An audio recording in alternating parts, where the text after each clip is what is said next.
தருமபுரி காவிரி உபரிநீர் திட்டத்தையும் அரியலூர் சோழர் பாசன திட்டத்தையும் செயல்படுத்த வேண்டும் என்று சௌமியா அன்புமணி வலியுறுத்தியுள்ளார்.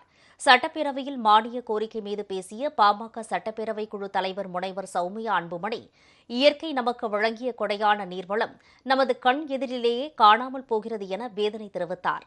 பள்ளிக்கரணை உள்ளிட்ட இடங்களில் உள்ள சதுப்பு நிலங்களை பாதுகாக்க வேண்டும் என்றும் கேட்டுக் கொண்டார்.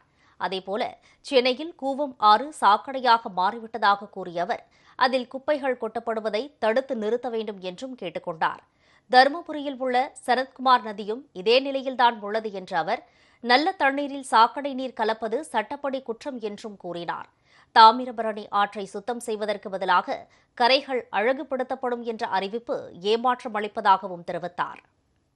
நல்ல தண்ணீர்ல சாக்கடை கழிவு கலப்பது சட்டப்படி குற்றம். ஆனா எல்லா நகராட்சியில நடந்து கொண்டிருக்கிறது. தாமிரபரணி ஆறு இருக்குது, இது ஒரு மிகப்பெரிய அதிசயம். ஏன்னா நம்ம ஊர்ல எத்தனை ஆறுகள் இருந்தாலும் தாமிரபரணி மட்டும்தான் தமிழ்நாட்டிலே உருவாகிற ஆறு. வேற எந்த ஆறுமே எல்லா வெளியில இருந்தா நமக்கு வருது. இந்த தாமிரபரணி ஆறுல டன் டன்னா குப்பை, நொய்யல் ஆறுலயும் டன் டன்னாக குப்பைகள் இருக்கிறது.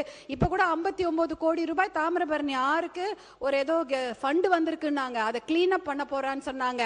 கிளீன் அப் பண்றதுக்கு பதிலா அவங்க என்ன பண்றாங்க, நடைமேடை அமைக்கப்படும், இல்ல வாக்கிங் ட்ராக் அமைக்கப்படும், நிழற்குடை அமைக்கப்படும். நீங்க கிளீன் அப் பண்ணாம தாமிரபரணி ஆற சுத்தம் பண்ணாம அது சாக்கடையா இருக்கும் போது அந்த இடத்துல யார் நடப்பாங்க?